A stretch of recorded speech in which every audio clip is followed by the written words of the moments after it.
Welcome to Smart School Kids Zone, your favorite school.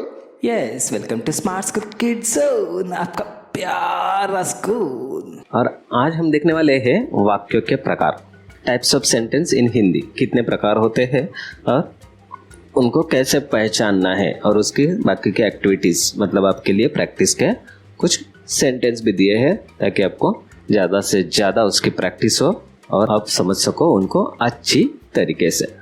तो चलो करते हैं आज के इस मज़ेदार वीडियो को शुरुआत। वाक्यों के प्रकार। उससे पहले आप हमारी e learning website smartschool.infolips.com, sports site फॉलोस्पोर्ट्स.com, मराठी विषय सर्व काही मराठीरंगा.com, android educational game and craft channel, जिनकी लिंक हमने डिस्क्रिप्शन में दी है, ज़रूर जाके चेक करना। तो ये है आज की video, types of sentence in Hindi. Hindi में वाक्यों के प्रकार कितने होते हैं और उनके उदाहरण, पूरी जानकारी आज हम इस वीडियो में लेने वाले हैं।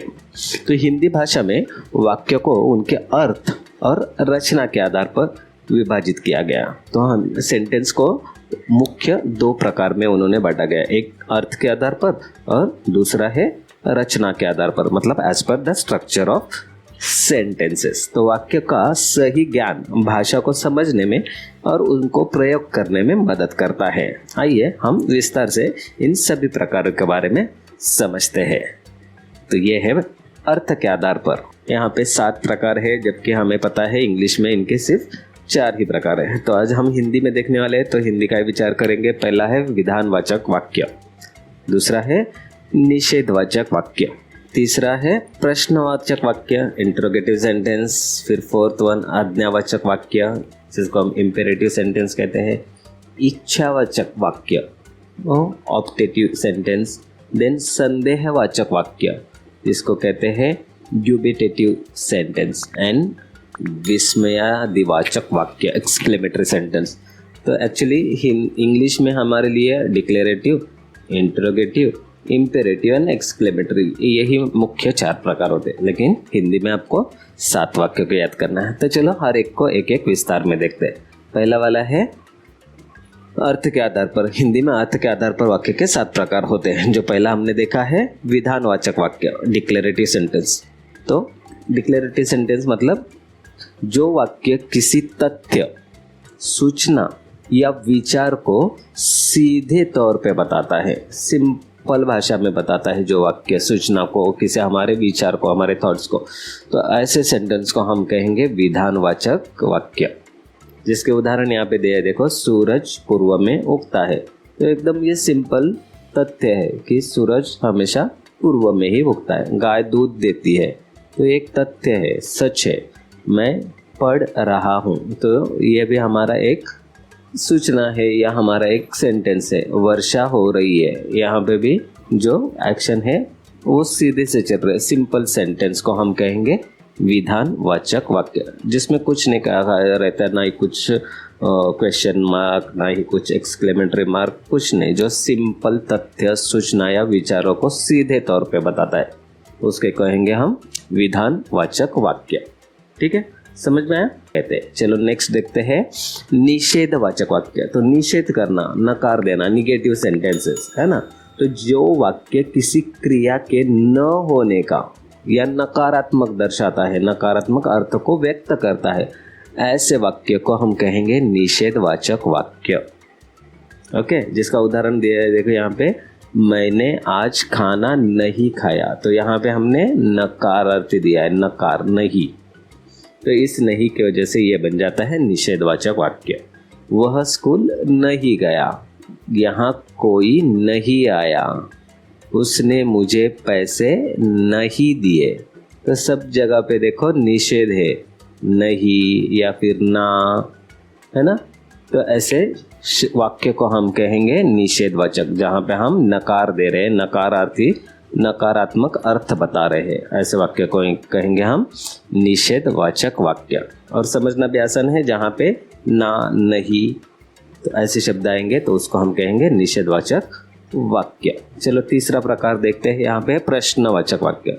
तो शब्द ही बताता है हमें कि यह इंटरोगेटिव सेंटेंस, मतलब जहाँ पे हमें कोई प्रश्न पूछता है या हम किसी को प्रश्न पूछते हैं, ऐसा वाला जो भी वाक्य रहेगा, जो वाक्य किसी प्रश्न को पूछने के लिए प्रयोग किया जाता है, मतलब कोई प्रश्न पूछने के लिए जो वाक्य प्रयोग करते हैं, ऐसे वाक्य को हम प्रश्नवाचक वाक्य कहते हैं। और समझना आसान है, जिस भी आगे ऐसा क्वेश्चन मार्क वाला साइन रहेगा तो उसको हम कहेंगे प्रश्नवाचक वाक्य। तुम कहाँ जा रहे हो, हमें प्रश्न पूछा है, प्रश्नवाचक वाक्य। क्या तुमने खाना खा लिया, प्रश्नवाचक वाक्य। यह किताब किसकी है, तो यहाँ पे हमें प्रश्न पूछा जा रहा है, इसीलिए ऐसे सेंटेंस को, ऐसे वाक्य को हम क्या कहेंगे, प्रश्नवाचक वाक्य। कल कौन आएगा, तो यहाँ पे हर एक सेंटेंस में कोई तो क्वेश्चन पूछा गया है, इसलिए ऐसे सेंटेंस को हम क्या कहेंगे, प्रश्नवाचक वाक्य। करेक्ट। चलो देखते हैं आज का चौथा प्रकार, जो है आज्ञावाचक वाक्य। जो वाक्य आदेश देता है, अनुरोध करता है, सलाह देता है, निवेदन करता है, ऐसे जो ये चारों को व्यक्त करता है, ऐसे वाक्य को हम कहेंगे आज्ञावाचक वाक्य, इम्पेरेटिव सेंटेंस।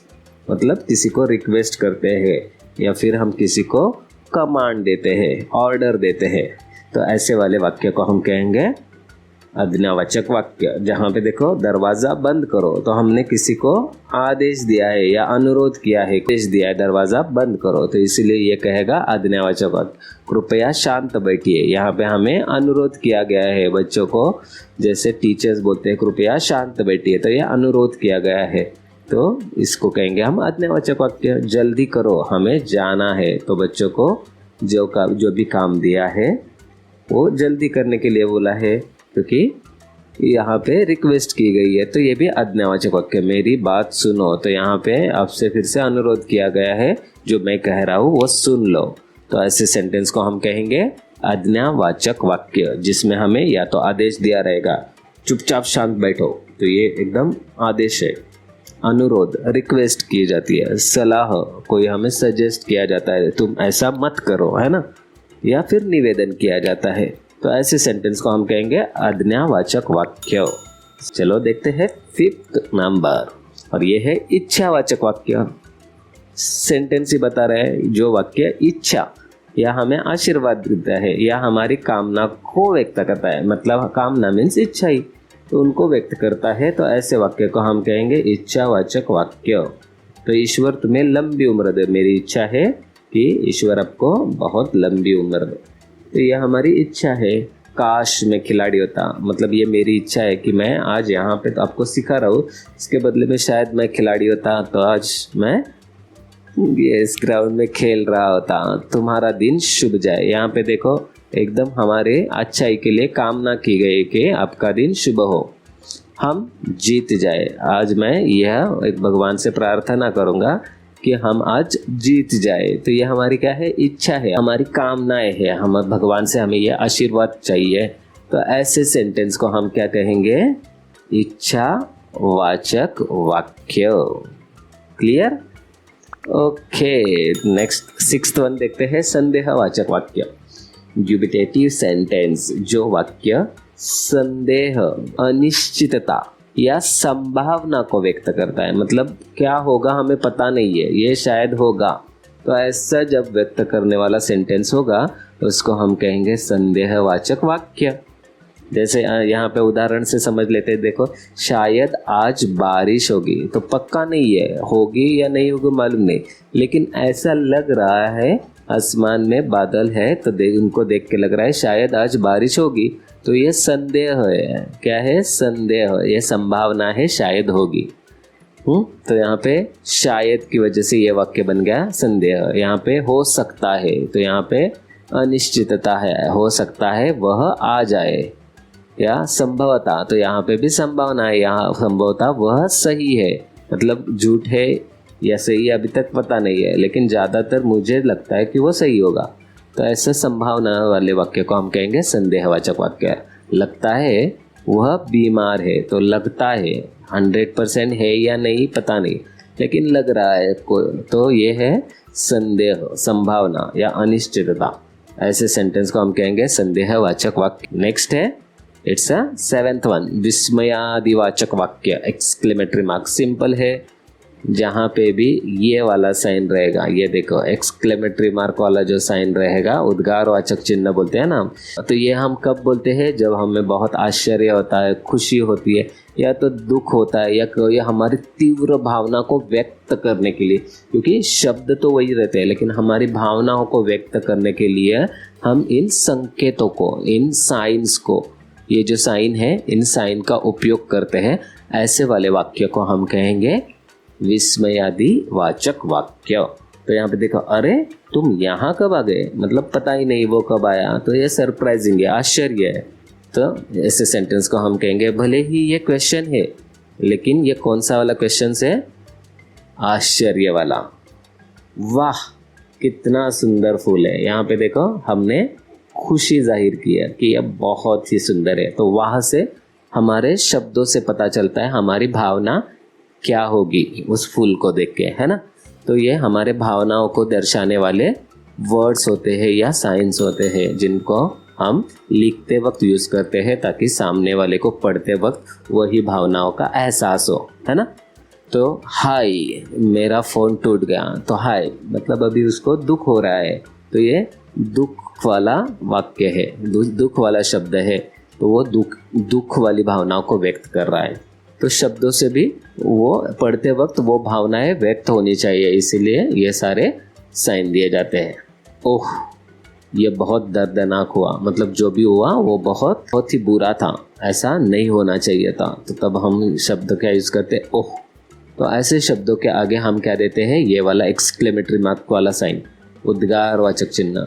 और जब ऐसा इस चिन्ह यूज़ किया जाएगा तो उसको हम कहेंगे विस्मयादिवाचक वाक्य। क्लियर है, आसान है। यहाँ पे प्रश्न चिन्ह होता है, वहाँ पे प्रश्नार्थक वाक्य, और यहाँ पे एक्सक्लेमेटरी वाला उद्गारवाचक चिन्ह यूज़ किया है, उसको हम कहेंगे विस्मयादिवाचक वाक्य। चलो नेक्स्ट देखते हैं। तो अभी ये हो गया हमारा पहला प्रकार अर्थ के अनुसार। अभी हम रचना के आधार पर, as per the structure, okay. तो रचना के आधार पर केवल 3 ही सेंटेंस है आपके लिए, सरल वाक्य, संयुक्त वाक्य और मिश्र वाक्य। इंग्लिश में भी सेम है, मराठी में भी सेम ही है, simple sentence, compound sentence and complex sentence. तो चलो देखते हैं तीनों को अलग अलग तरीके से। तो यहाँ पे देखो सरल वाक्य, सिंपल सेंटेंस, जिस वाक्य में एक उद्देश्य मतलब सब्जेक्ट, एक ही उद्देश्य रहेगा और एक ही विधेय रहेगा, विधेय मतलब प्रेडिकेट। तो ऐसे वाले वाक्य को हम कहेंगे सरल वाक्य। जहाँ पे देखो राम, तो ये यहाँ पे उद्देश्य है, सब्जेक्ट, और क्या करता है, पढ़ता है, तो एक ही विधेय। तो यहाँ पे ज़्यादा नहीं, राम पढ़कर लिख रहा है, तो यहाँ पे 2 हो जाते हैं ना विधेय, तो ऐसा नहीं है, राम पढ़ता है, एक उद्देश्य और एक विधेय। तो ऐसे सरल वाक्य को कहते हैं, इसको सरल, सिंपल। सीता गाना गाती है, तो सीता क्या कर रही है, गा रही है। बच्चे खेल रहे हैं, पक्षी उड़ रहा है। तो ये क्या हो गया, सिंपल सेंटेंस, एकदम सरल वाक्य, आसान है। तो देखते हैं इसमें दूसरा प्रकार क्या है, संयुक्त वाक्य, कंपाउंड सेंटेंस। तो जिस वाक्य में 2, यहाँ पे देखो 2 या 2 से अधिक स्वतंत्र उपवाक्य होते हैं, मतलब वाक्य होता है लेकिन वो सब सेंटेंस, उपवाक्य ऐसे जुड़े होते हैं, तो उस वाक्य को हम पूरे वाक्य को कहेंगे संयुक्त वाक्य, कंपाउंड सेंटेंस। जैसे यहाँ पे देखो राम ने खाना खाया, तो ये एक पूर्ण वाक्य है। और सो गया, तो सो गया ये दूसरा उपवाक्य है, तो इसको जोड़ा किससे है, और से, तो ये क्या हो गया, समुच्चय बोधक अव्यय, है ना। तो ऐसे 2 सेंटेंस को जोड़ के जो बनते हैं एक ही सेंटेंस, ऐसे सेंटेंस को हम कहेंगे संयुक्त वाक्य। मैं पढ़ूंगा या लिखूंगा, तो यहाँ पे या तो मैं पढ़ूंगा या लिखूंगा, तो 2 शब्दों को यहाँ पे जोड़ा है ना। वर्षा हुई इसीलिए मैं घर रुका, तो वर्षा हुई इसीलिए मैं रुका। तुम पढ़ो नहीं तो फेल हो जाओगे, तो यहाँ पे हर एक में समुच्चय बोधक अव्यय है। यहाँ पे तो, ऊपर या, यहाँ पे और, तो ये समुच्चय बोधक अव्यय से इन 2 सेंटेंस को जोड़ा है। और ऐसे 2 सेंटेंस को या 2 से ज़्यादा वाले सेंटेंस को जो एक ही सेंटेंस में जोड़ते हैं उसको कहते हैं संयुक्त वाक्य। अब देखते हैं लास्ट वाला, मिश्र वाक्य। मिश्र वाक्य, कॉम्प्लेक्स सेंटेंस, जिस वाक्य में एक मुख्य उपवाक्य या अधिक आश्रित उपवाक्य, मतलब एक मुख्य उपवाक्य होता है और एक उससे डिपेंडेंट वाला दूसरा उपवाक्य होता है। ऐसे वाक्य को हम कहेंगे मिश्र वाक्य। यहाँ पे देखो, जब मैं घर पहुंचा तब बारिश हुई, तो यहाँ पे दो अलग अलग सेंटेंस है, तो यहाँ पे दो सेंटेंस अलग है। किसी से और से जोड़ा रहता तो हम उसको लेके जाते थे कंपाउंड में, लेकिन यहाँ पे कॉमा से ही जोड़ा है, इसलिए उसको हम कहेंगे कॉम्प्लेक्स सेंटेंस वाला मिश्र वाक्य। ओके, अगर तुम मेहनत करोगे तो सफल हो जाओगे, तो यहाँ पे देखो कॉमा दिया है, तो सफल होने के लिए क्या करना पड़ेगा, मेहनत करनी पड़ेगी। मतलब दूसरा वाला सेंटेंस जो है वो पहले वाले पे डिपेंड कर रहा है, आश्रित है। जो लोग ईमानदार होते हैं उन्हें सब पसंद करते हैं, तो जो लोग ईमानदार होते हैं उनको सब लोग पसंद करते हैं। मैं जानता हूँ कि तुम सच बोल रहे हो, तो यहाँ पे ये मिश्र वाक्य है कॉमा देके। ओके, तो यहाँ पे हमने सारे वाक्य देख लिए हैं। तो यहाँ पे हमने एक साइट अब पहले ही बता दिए थी, smartschool.infolips.com, यहाँ पे जाओ और आप सिर्फ types of sentence in Hindi ये सर्च करो, तो आपके लिए ये यहाँ पे आपके लिए ये पहला वाला आएगा ये, लेकिन आज ही हमने यहाँ पे डाला है इसलिए यहाँ पे आ रहा है। अगर आपको यहाँ पे नहीं मिला तो आप यहाँ पे सर्च कर सकते हो टाइप्स ऑफ सेंटेंसेस। तो देखो यहाँ पे सर्च करने के बाद जितने भी यहाँ पे हिंदी वाले हैं, हमने यहाँ पे इंग्लिश वाले मराठी वाले भी दिए हैं, तो सारे प्रकार की इंफॉर्मेशन हमने इस साइट पे दी है। तो जैसे ही हिंदी आप ओपन करोगे यहाँ पे ये आपके लिए ओपन होगा और यहाँ पे यही इंफॉर्मेशन हमने दी है और नीचे आपके लिए प्रैक्टिस के क्वेश्चंस दिए। यहाँ पे देखो, यहाँ पे नीचे दिए गए वाक्य के प्रकार पर पहचानिए। तो क्या तुम कल आओगे, तो यहाँ पे क्वेश्चन मार्क है, तो इसका आंसर क्या होना चाहिए, प्रश्नवाचक वाक्य, है ना। तो ऐसे सारे यहाँ पे 8-10 दिए हैं, नीचे उसके आंसर भी दिए हैं नीचे, और उसके नीचे लगभग 15-20 सेंटेंस दिए हैं। तो आपके लिए बहुत सारे प्रैक्टिस के लिए भी सेंटेंसेस दिए हैं हमने और उसके आंसर भी दिए, ताकि आप आपके आंसर्स इसके साथ मैच कर सकते हो। तो साइट का नाम मत भूलना, smartschool.infolips.com। वहाँ पे जाके आपको अगर सर्च करना है तो सर्च क्या करोगे, टाइप्स ऑफ सेंटेंसेस इन हिंदी, तो ये हिंदी का ये आपके लिए पेज ओपन हो जाएगा। यहाँ पे बहुत सारे अलग इंफॉर्मेशंस भी है ना। यहाँ पे हम क्लास वाइज क्वेश्चन आंसर भी दिए हुए हैं, कुछ हिंदी इंग्लिश मराठी के बहुत सारे एसेस भी दिए हैं। तो एसेस की यहाँ पे पूरी लिस्ट दी हुई है। लिस्ट में देखोगे तो आप यहाँ पे देखो मराठी हिंदी इंग्लिश, जैसे हिंदी प्ले क्लिक करोगे तो यहाँ पे हिंदी वाले सारे निबंध ओपन हो जाएंगे। आपको जो भी देखना है निबंध, यहाँ पे क्लिक करके वो वाले निबंध आप देख सकते हो। तो आज के लिए बस यहीं पे ख़त्म करते हैं। वीडियो अच्छी लगी हो तो प्लीज़ हमें लाइक ज़रूर करना और आपके दोस्तों के साथ शेयर भी ज़रूर करना। कमेंट करने के लिए मत भूलना। चैनल पे नए हो तो प्लीज़ सब्सक्राइब करो और बेल आइकन भी प्रेस करके रखो, ताकि आपको इसी प्रकार के वीडियो के नोटिफिकेशंस मिलते रहेंगे। तो मिलते हैं नेक्स्ट वीडियो में, तब तक के लिए बाय बाय। हंसो, खेलो और मज़े से सीखो स्मार्ट स्कूल के साथ। बाय।